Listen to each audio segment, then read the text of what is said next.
وَأَنَّهُ كَانَ رِجَالٌ مِّنَ الْإِنسِ يَعُوذُونَ بِرِجَالٍ مِّنَ الْجِنِّ فَزَادُوهُمْ رَهَقًا، اور یہ کہ جو انسانوں میں سے مرد ہیں وہ جنات کے مردوں میں کی حفاظت پکڑتے ہیں. یہ ہوتا تھا ان کا طریقہ. وہ سمجھتے تھے کہ بیابان میں جو ہے جنات رہتے ہیں اور وہ ان کے جو ہیں سردار بھی ہیں.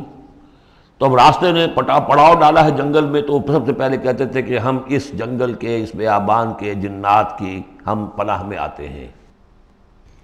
اب وہ سنتے ہوں گے یہ بیوقوف، یہ آدم کی اولاد، ہمارے تو جد امجد کو نکال دیا گیا جنت سے اس لیے کہ اس کو سجدہ نہیں کیا، یہ ہمیں معبود بنائے بیٹھے ہیں، ہماری پناہ طلب کر رہے ہیں. لہذا ان میں اور سرکشی پیدا ہو گئی اور اکڑ گئے کہ یہ انسان ہو کر یہ ہماری پناہ مانگ رہے ہیں، ہم سے طلب کر رہے ہیں پناہ. تو اس سے ان کے اندر اور زیادہ سرکشی پیدا ہو گئی. وَأَنَّهُ كَانَ رِجَالٌ مِّنَ الْإِنسِ يَعُوذُونَ بِرِجَالٍ مِّنَ الْجِنِّ فَزَادُوهُمْ رَهَقًا.